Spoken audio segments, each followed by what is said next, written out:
So now we're back almost at the end.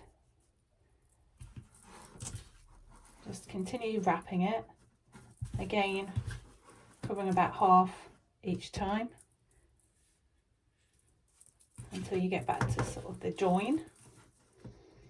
So again, halfway, and you should have plenty of bias to do this as well. So then what you can do is just dab a small amount of glue on this part. You just need to cut it, and then you can put a small amount of glue on there. Or what you can do, and I will show you how to do that on here, is just cut it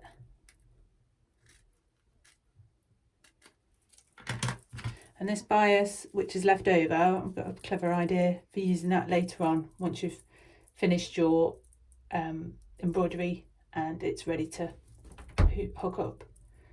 Now if you now turn that part underneath it on itself, a bit fiddly, just trying to do it so that I can show you like that.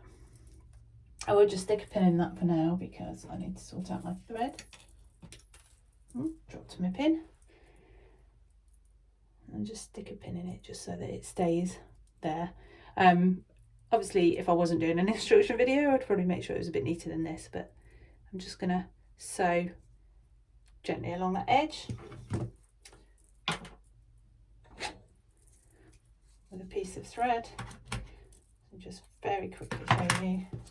And one of the smaller of the two needles, so the needles in your kit, the smaller of the two is designed to take 2 strands of embroidery thread, which a lot of people do for cross stitch.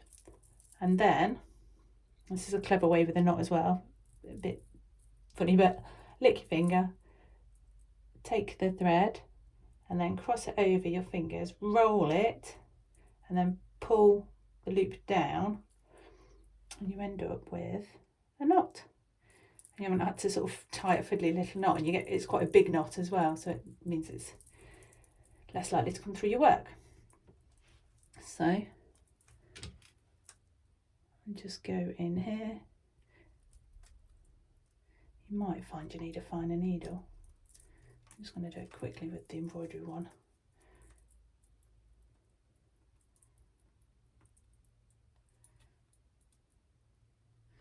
So you can just whip stitch, which is just looping around.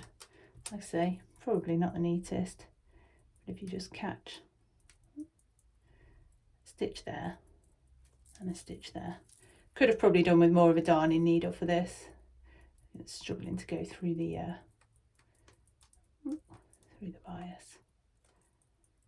It will go through, it's just the wood, I think. Would have probably been better. Try it the other way.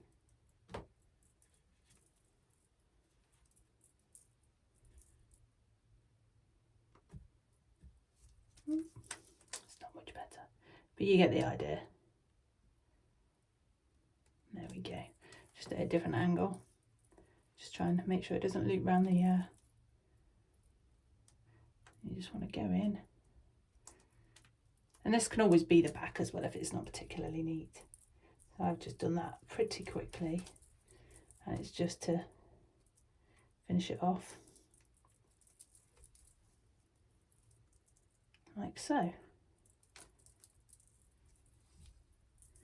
And then just put your needle in, wrap it around a few times. I don't think that wrapped. 1, 2, and pull it, trim that off, and there's your hoop.